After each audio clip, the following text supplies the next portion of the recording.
और पिछली बार जब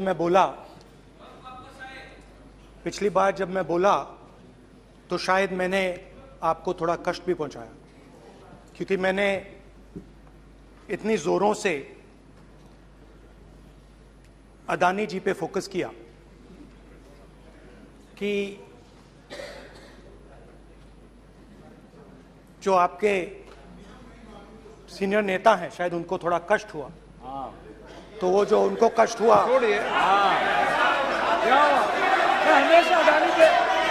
हमेशा अडानी पे अभी भी कष्ट हो रहा है। नरेंद्र मोदी जी हिंदुस्तान की आवाज नहीं सुनते हैं। अगर हिंदुस्तान के दिल की आवाज नहीं सुनते हैं तो किसकी आवाज सुनते हैं? अडानी। दो लोगों की। रावण दो लोगों की सुनता था, मेघनाथ और कुंभकर्ण। वैसे ही नरेंद्र मोदी दो लोगों की सुनते हैं, अमित शाह और अडानी। 1993 में मुंद्रा पोर्ट में कांग्रेस की सरकार ने अडानी को जगह दी। तब प्रधानमंत्री कौन थे? कांग्रेस के थे। वित्त मंत्री कौन थे? मनमोहन सिंह थे। अडानी बोल रही हूं। यूपीए के कार्यकाल में अडानी को इन्होंने 72,000 करोड़ का लोन दे दिया। क्यों दिया? राजस्थान में 60,000 करोड़ से ज्यादा का समझौता कर लिया गहलोत जी के साथ। 20,000 एकड़ जमीन ले ली। क्यों किया? छत्तीसगढ़ में कांग्रेस पार्टी ने अडानी को काम आदिवासियों ने मना किया, फिर भी क्यों दिया? अब इसमें बेटा कितना सेट होगा, दामाद को कितना भेंट होगा, हम क्या जाने।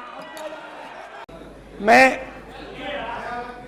समुंदर के तट से कश्मीर की बर्फीली पहाड़ी तक चला। नहीं, लद्दाख को मैंने नहीं छोड़ा। यात्रा अभी खत्म नहीं हुई है, यात्रा जारी है और जरूर लद्दाख आएंगे, घबराइए मत।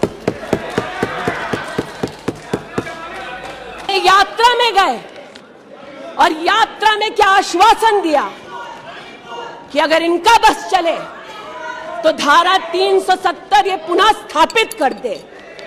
कश्मीर में अगर बेटियां प्रदेश के बाहर ब्याही जाती थी तो उनके पैतृक संपत्ति पर उनका अधिकार समाप्त हो जाता था, क्योंकि इन्होंने धारा 370 लगाई कि जिन वादियों को हिंदुस्तान ने खून से सना देखा है, जिन वादियों में गोलियों की आवाजें हर दिन सुनाई देती थी, जब ये उन वादियों में गए तो जैसे कश्मीरी कहते हैं शीन जंग कर रहे थे, बर्फ के गोलों के साथ अपने के किसी परिजन के साथ खेल रहे थे। अध्यक्ष महोदय, ये तब संभव हुआ जब प्रधानमंत्री मोदी ने धारा 370 हटाई।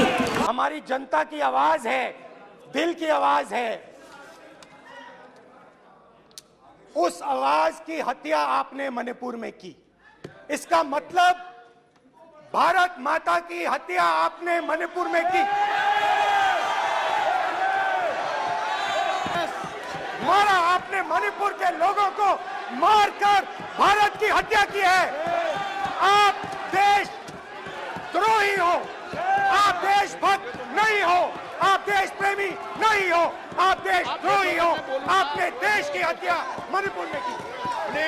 कांग्रेस पार्टी के एक नेता ने कश्मीर में रेफरेंडम की बात की। अगर हिम्मत है गांधी खानदान में तो इस सदन में और इस देश को बताए कि कश्मीर को देश से हटाने की साजिश में कांग्रेस के उस नेता का वक्तव्य क्यों है। You are not India because you define corruption in India. You are not India because you define incompetence. You are not India. Ravan दो लोगों की सुनता था। रावण दो लोगों की सुनता था, मेघनाथ और कुंभकर्ण। वैसे ही नरेंद्र मोदी दो लोगों की सुनते हैं, अमित शाह और अडानी। आज जो भग गए हैं सदन से उनसे कहना चाहती हूं कि इस देश में न धारा 370 लौटेगी। इस देश में कभी भी पंडितों को रलिव सलिव गलिव का धमकी कोई देने वाले बचेगा नहीं।